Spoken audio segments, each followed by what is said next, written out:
ನಮಸ್ಕಾರ ವೀಕ್ಷಕರೇ, ಜನತಾ ಟೈಮ್ಸ್ 7ಗೆ ಸ್ವಾಗತ. ನಾನು ಮೇಘ್ನಾ.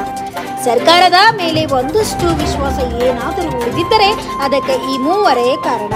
ಮೊದಲನೇವರು PWD ಸಚಿವರಾದ ಸತೀಶ್ ಜಾರಕಿಹೊಳಿ. ಆಗಾಗ ರಾಜಕೀಯವಾಗಿ ಸದ್ದು ಮಾಡುತ್ತಾ ಸುದ್ದಿಯ ಕೇಂದ್ರ ಬಿಂದು ಆಗಿದ್ದರೂ ಸಹ ತಮ್ಮ ಇಲಾಖೆಯಲ್ಲಿ ಒಂದಷ್ಟು ಪಾಸಿಟಿವ್ ಬದಲಾವಣೆಗಳನ್ನು ತರಲು ಪ್ರಯತ್ನಿಸುತ್ತಿದ್ದಾರೆ.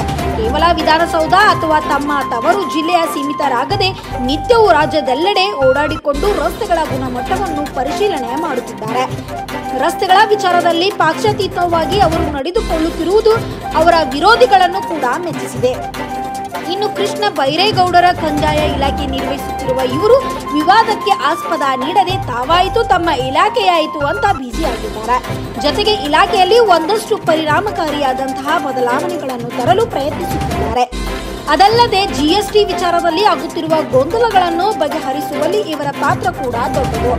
ಇನ್ನು ರಾಜ್ಯ ಮಹಿಳಾ ಆಯೋಗದ ಅಧ್ಯಕ್ಷರಾಗಿರುವ ಶ್ರೀಮತಿ ನಾಗಲಕ್ಷ್ಮಿ ಚೌಧರಿ ಇವರು ಸಹ ಜನರ ಕಷ್ಟಗಳಿಗೆ ಕಿವಿಯಾಗುತ್ತಾ ನಿರೀಕ್ಷೆ ಮೀರಿ ಕೆಲಸ ಮಾಡುತ್ತಿದ್ದಾರೆ.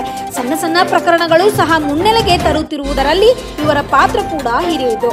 ಕೇವಲ ಕಚೇರಿಗೆ ಸೀಮಿತವಾಗದೆ ರಾಜ್ಯಾದ್ಯಂತ ಓಡಾಡಿಕೊಂಡು ಕಾರ್ಯನಿರ್ವಹಿಸುತ್ತಿರುವುದು ಇವರ ಕಾರ್ಯ ವೈಖರಿ ಗಮನ ಸೆಳೆದಿದೆ.